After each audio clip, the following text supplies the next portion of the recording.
भाग का निर्माण अपनी कक्षाओं में कराने वाले प्रिय शिक्षक साथियों नमस्कार। जैसा कि हमें विदित है कि मानव जीवन में प्रारंभिक शिक्षा का व्यक्तित्व निर्माण में अत्यंत महत्वपूर्ण स्थान है। जिस प्रकार बीज में विशाल वृक्ष के रूप में विकसित होने की संभावनाएं छिपी रहती हैं, उसी प्रकार बच्चों में अनेक अंतर्निहित क्षमताएं होती हैं जिनको शिक्षक कक्षा शिक्षण के माध्यम से निखारते हैं।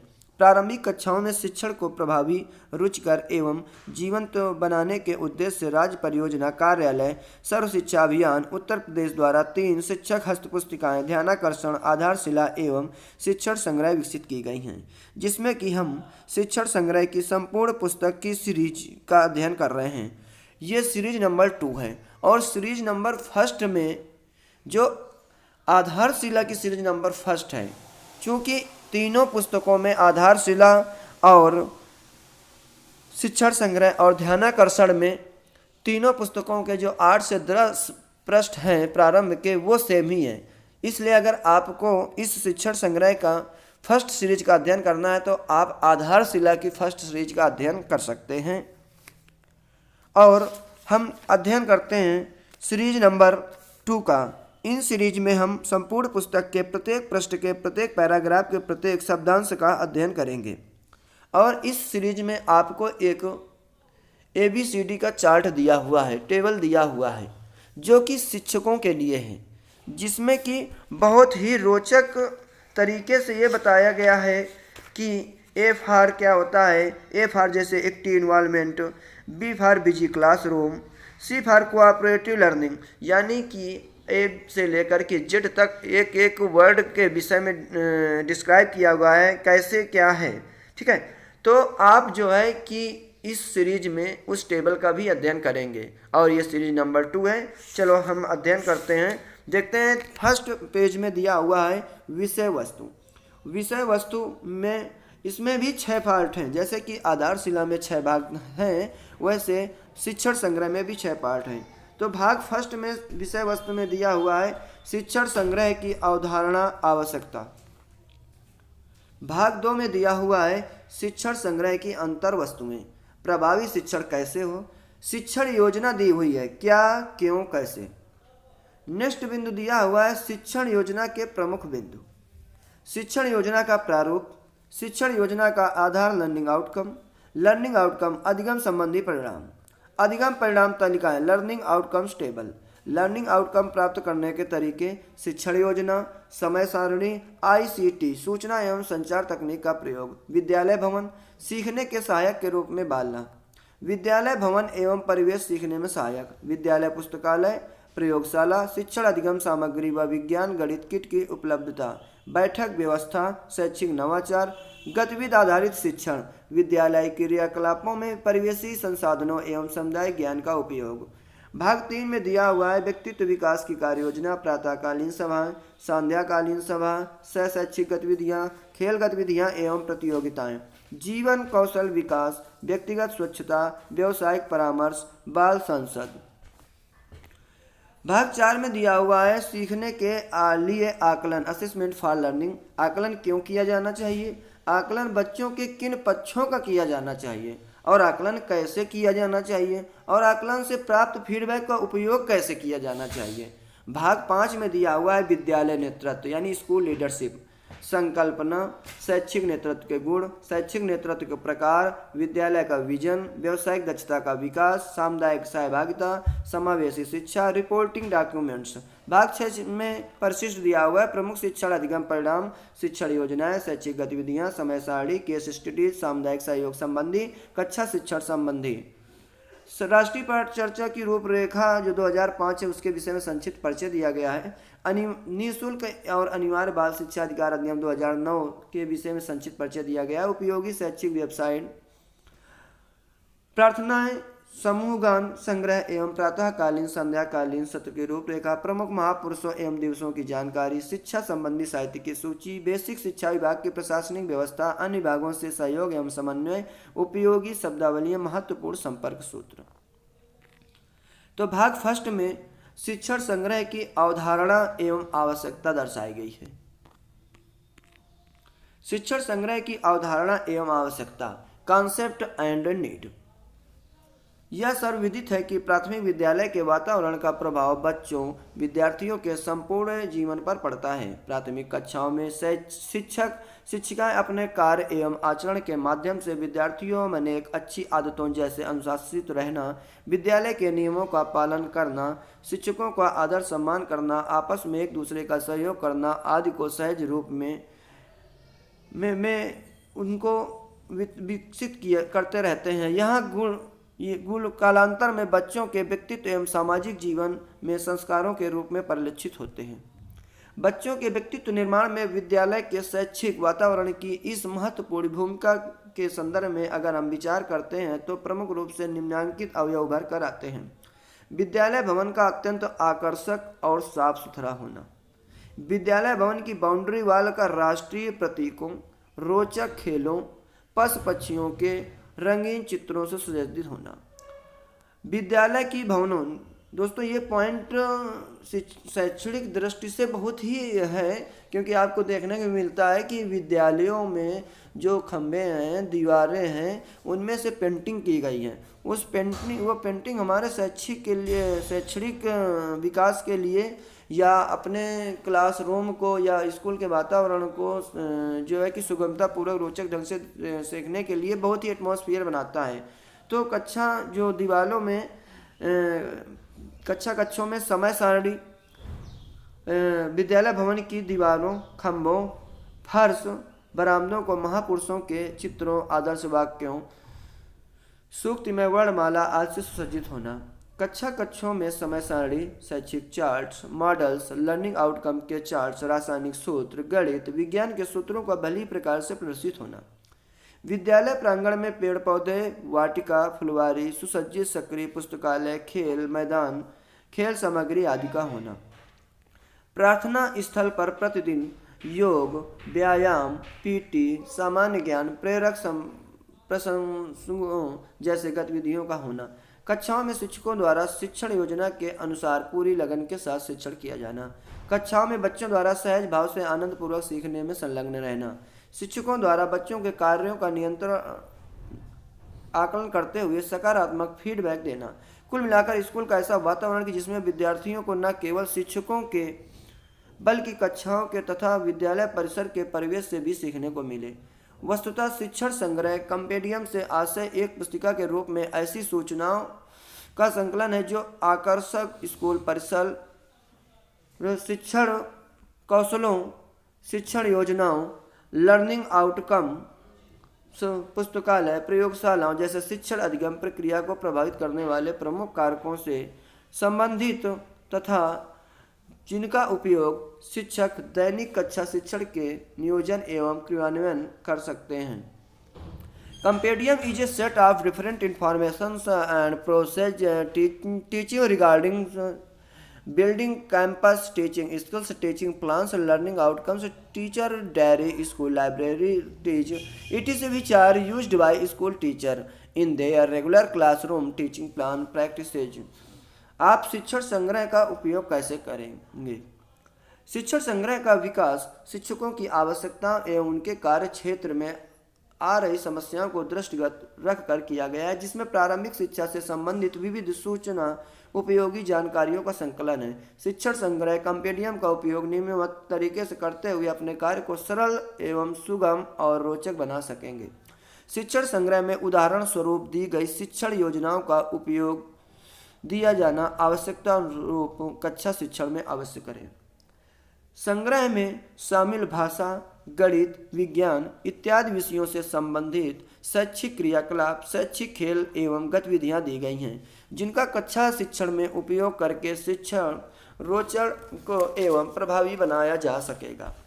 संग्रह में कक्षावार, विषयवार लर्निंग आउटकम्स और आकलन की विधियों का संदर्भ दिया गया है, जिससे इन पर सुगमतापूर्वक कार्य किया जा सके। विद्यालय भवन एवं परिसर को आकर्षक व सीखने में सहायक के रूप में किस प्रकार से किया जा सकता है? शिक्षण संग्रह से इसका संदर्भ लेकर आप अपने विद्यालय भवन परिवेश को आकर्षक तथा बच्चों को सीखने का साधन उपलब्ध करा सकते हैं। यानी शिक्षण संग्रह से, यानी इस पुस्तक का संदर्भ लेकर के आप अपने विद्यालय भवन के परिवेश को आकर्षक तथा बच्चों को सीखने का साधन उपलब्ध करा सकते हैं। संग्रह में स्कूल में की जा रही प्रातःकालीन और संध्याकालीन सभाओं एवं अनेक सहभागिता गतिविधियों एवं खेल कूद गतिविधियों का विवरण दिया गया है, जिसके आधार पर इनको रोचक व उपादेय बनाया जा सकेगा। इस शिक्षण संग्रह में अनेक शैक्षिक नवाचारों इनोवेशन का उल्लेख किया गया है। इसका उपयोग आप कक्षा शिक्षण को प्रभावी बनाने तथा विद्यालय के भौतिक परिवेश को समृद्ध बनाने में कर सकते हैं। शिक्षण संग्रह में प्रधानाध्यापकों के लिए विद्यालय नेतृत्व संबंधी जानकारियां दी गई हैं, जिनका उपयोग कर प्रधानाध्यापक अपने विद्यालय विकास की योजना बनाकर विद्यालयों में अपेक्षित शैक्षिक वातावरण का सृजन कर सकते हैं। संग्रह में उत्तर प्रदेश में कार्यरत कुछ शिक्षिकाओं एवं प्रधानाध्यापकों के द्वारा सफलतापूर्वक किए जा रहे अनुक्रमणीय कार्यों की केस स्टडीज दी गई हैं, जिनको ध्यानपूर्वक पढ़कर हम अपने विद्यालय में गुणवत्ता युक्त शिक्षा एवं भौतिक संसाधनों की व्यवस्था सुनिश्चित कर सकते हैं। शिक्षण संग्रह में शिक्षकों की व्यावसायिक दक्षता विकास हेतु उपयोगी जानकारी, वेबसाइट, वेब लिंक, शैक्षिक साहित्य की सूची, हेल्पलाइन, संपर्क सूत्र इत्यादि का विवरण दिया गया है, जिनका सुगमता से उपयोग कर शिक्षक व्यावसायिक से दक्षता का विकास कर सकेंगे। शिक्षण संग्रह में प्रभावी शिक्षण को अंग्रेजी वर्णमाला ए से जेड तक मार्गदर्शक सूत्र के रूप में प्रस्तुत किया गया है। यह ए से जेड हम आपको अभी टेबल आगे बताएंगे, जिसका उपयोग हम कक्षा शिक्षण में सफलतापूर्वक कर सकते हैं। हम सभी यही चाहते हैं कि सभी बच्चे सहज रूप से सीखें, उन्हें सीखने में आनंद का अनुभव हो, पाठशाला में आकर्षक एवं संसाधन समृद्ध वातावरण हो, जो बच्चों को सीखने और व्यक्तित्व निर्माण में सहायक हो। शिक्षकों के पास कक्षा शिक्षण संबंधी ऐसी सभी जानकारियां एवं उपकरण उपलब्ध हों, जिनका उपयोग दैनिक शिक्षण कार्यों में कर सकें। शिक्षक, बच्चों व समुदाय के मध्य आपसी तालमेल हो, यह सब संभव हो, इसी दृष्टिकोण से आवश्यक सूचनाओं यानी जानकारियों का संकलन कर शिक्षण संग्रह की संरचना की गई है। शिक्षण संग्रह की गतिविधियों की अनुश्रवण योजना, मॉनिटरिंग मैकेनिज्म ऑफ कॉम्पेडियम एक्टिविटीज। आप भली भांति अवगत हैं कि प्रदेश में गुणवत्तापूर्ण शिक्षा उपलब्ध कराने, विशेषकर शिक्षण में सकारात्मक परिवर्तन लाने के उद्देश्य से अनेक प्रयास किए जा रहे हैं। इस श्रृंखला में आधारशिला, फाउंडेशन लर्निंग, ध्यानाकर्षण तथा शिक्षण संग्रह के रूप में उपयोगी हस्त पुस्तिकाओं का विकास किया गया है। इन हस्त पुस्तिकाओं में कक्षा शिक्षा योजनाएं, लर्निंग आउटकम, बच्चों के संप्राप्ति के सतत आकलन की विधियों, शैक्षिक नवाचार, कक्षा शिक्षण में उपयोगी गतिविधियों आदि का विस्तृत विवरण दिया गया है। विद्यालयों में इन यथोचित उपयोग सुनिश्चित किए जाने के उद्देश्य से नियमित अनुश्रवण किए जाने की योजना विकसित की गई है।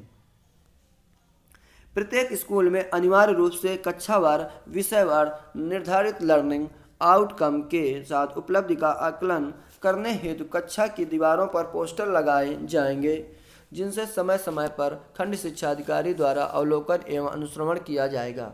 ब्लॉक स्तर पर आप एक्टिविटीज ब्लॉक स्तर पर ARP यानी एकेडमिक रिसोर्स पर्सन द्वारा प्रेरणा ऐप के माध्यम से पूर्णकालिक अनुश्रवण किया जाएगा।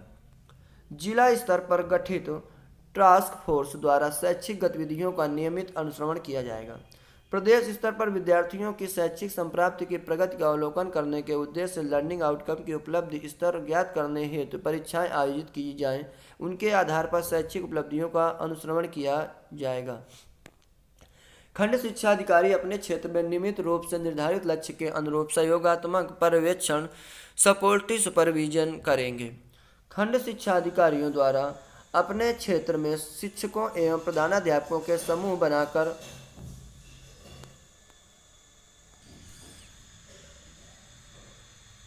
मोबाइल फोन पर शैक्षिक नवाचारों, शिक्षण संग्रह की गतिविधियों का अनुश्रवण किया जाएगा। सभी स्कूलों के प्रधानाध्यापक माह के प्रत्येक सोमवार को शिक्षकों की बैठक करेंगे और बच्चों की शैक्षिक प्रगति, संप्राप्त स्तर में सुधार का आंतरिक मूल्यांकन करेंगे। स्कूल के प्रधानाध्यापक अभिभावकों और स्कूल प्रबंधन समिति के सदस्यों की मासिक बैठक करेंगे और उनके स्कूल आने पर लर्निंग आउटकम की स्थिति से अवगत कराएंगे। भाग 2 में दिया हुआ है शिक्षण संग्रह की अंतर वस्तुएं। प्रभावी शिक्षण कैसे हो? शिक्षण योजना क्या, क्यों, कैसे। शिक्षण योजना के प्रमुख बिंदु दिए गए हैं। शिक्षण योजना का प्रारूप। शिक्षण योजना का आधार लर्निंग आउटकम दिया हुआ है। लर्निंग आउटकम अधिगम संबंधी परिणाम, अधिगम परिणाम तालिकाएं, लर्निंग आउटकम प्राप्त करने के तरीके। शिक्षण संग्रह की अंतर वस्तुओं का अध्ययन इसमें दिया हुआ है। शिक्षण संग्रह की अंतर वस्तुएं, इंक्लूजन ऑफ कंपेंडियम, शिक्षण योजनाएं, शिक्षक डायरी, समय सारणी, लर्निंग आउटकम्स की सूची, उपयोगी TLM, नवाचार, प्रार्थना स्थल, आयोजित की जाने वाली गतिविधियां, व्यायाम, योग, सामान्य ज्ञान, प्रेरक प्रसंगों आदि के माध्यम से शिक्षक कक्षा शिक्षण को रोचक एवं प्रभावी बनाने के साथ विद्यालय में उपलब्ध संसाधनों अधिकाधिक उपयोग करके विद्यालय के शैक्षिक वातावरण को सीखने सिखाने के अनुकूल कर सकते हैं। प्रभावी शिक्षण कैसे हो, how to teach effective. Professor YNK Jangira की पुस्तक प्रभावी शिक्षक से साभार उद्घृत बच्चों की शैक्षिक संप्राप्ति का सीधा संबंध कक्षा शिक्षण की प्रभाविता से होता है। बच्चों के व्यक्तित्व के समुचित विकास में संज्ञानात्मक विकास, ज्ञान, समझ, सीखने की स्पष्टता, भावनात्मक विकास, भाव, रुचियाँ, आदतें तथा क्रियात्मक विकास, रचनात्मक, सृजनात्मक एवं कौशल होना आवश्यक है, जिसके लिए प्रभावी कड़ी शिक्षण है। प्रभावी शिक्षण की संकल्पना सीखने की प्रक्रिया से संबंधित होती है। प्रभावी शिक्षण तरीकों को अंग्रेजी वर्णमाला के 26 अक्षरों A to Z द्वारा प्रस्तुत किया गया है। प्रभावी शिक्षण के 26 तरीके एक दूसरे से क्रमबद्धता के रूप में प्रभावी शिक्षण की सीढ़ी लेडर्स ऑफ इफेक्टिव टीचिंग पर प्रदर्शित किए गए हैं। इन तरीकों को आप आवश्यकता अनुसार अपनी कक्षा शिक्षण प्रक्रिया के दौरान अपनाएंगे तो निश्चित ही शिक्षण प्रभावी होगा। प्रभावी शिक्षण की सीढ़ी लेडर ऑफ इफेक्टिव टीचिंग बच्चों के सीखने की प्रक्रिया को सहज, सरल एवं बाल केंद्रित बनाते हुए स्थायी अधिगम को अंग्रेजी के 26 अक्षरों को प्रभावी शिक्षण की सीढ़ी की तरह निम्नवत प्रयोग किया गया है। A. एक्टिव इन्वॉल्वमेंट, सक्रिय भागीदारी। B. बिजी क्लासरूम यानी व्यस्त कक्षा। C. कोऑपरेटिव लर्निंग, सहभागी सहयोगी अधिगम। प्रभावी शिक्षा के तरीके, गुणवत्तापूर्ण शिक्षा उपलब्ध कराने से प्रभावी शिक्षण एक प्रमुख तत्व है। बच्चों की सही मायने में अधिगम की संप्राप्ति तभी होती है जब शिक्षक द्वारा प्रभावी शिक्षण किया जाता है। शिक्षण के प्रभावी कैसे बनाएंगे, इसके लिए शिक्षण संग्रह कंपेंडियम में निम्नवत तरीकों सम्मिलित किया गया है। प्रभावी शिक्षण की सीढ़ी ये दी हुई हमारी ABCD। गुणवत्ता युक्त शिक्षा उपलब्ध कराने में प्रभावी शिक्षण एक प्रमुख तत्व है। प्रभावी शिक्षण बच्चों के सीखने की प्रक्रिया को सहज, सरल एवं बाल केंद्रित बनाते हुए स्थायी अधिगम हेतु कारगर होता है। अंग्रेजी के 26 अक्षरों को प्रभावी शिक्षण की सीढ़ी की तरह प्रयोग किया गया है। A फॉर एक्टिव इन्वॉल्वमेंट यानी सक्रिय भागीदारी। B फॉर बिजी क्लासरूम यानी व्यस्त कक्षा। C फॉर कोऑपरेटिव लर्निंग यानी सहयोगी सहभागी अधिगम। D फॉर डिमॉन्स्ट्रेशन यानी कार्य प्रदर्शन। H फॉर ह्यूमर यानी हास परिहास। G फॉर गोल सेटिंग लक्ष्य का निर्धारण। F फॉर फीडबैक प्रतिपुष्टि। E फॉर एक्सप्लेनेशन अपेक्षाएं। I फॉर इंडिविजुअल नीड्स यानी व्यक्तिगत आवश्यकताएं। J for journal of learning अधिगम पत्रिका। K for knowing the learner अधिगमकर्ता को जानिए। L फॉर लिंकिंग लर्निंग अधिगम संबंध स्थापन। P for praising and encouraging प्रशंसा और प्रोत्साहन। O फॉर आउटडोर लर्निंग कक्षा के बाहर अधिगम गतिविधियाँ। N फॉर निगोटिएशन परस्पर बातचीत, निगोटिएशन परस्पर बातचीत। M for management of resources संसाधनों की व्यवस्था। Q फॉर क्विज यानी पहेली और प्रश्नोत्तर। R for responsibilities for own learning अधिगम का स्वदायित्व। S फॉर सक्सेस एक्सपीरियंस सफलता का अनुभव। T for team teaching and collaboration efforts दल शिक्षण तथा सहयोगी प्रयास। एक्स फॉर एक्सरेइंग फॉर इवैल्यूएशन मूल्यांकन हेतु परीक्षण। डब्ल्यू फॉर वर्किंग एटमॉस्फेयर कामकाजी वातावरण। वी फॉर वेरियली विविधता। यू फॉर अनएक्सपेक्टेड इनकाउंटर्स अनपेक्षित परिस्थितियों का सामना। यू फॉर आप शिक्षक, जे फॉर झील जोश व उमंग।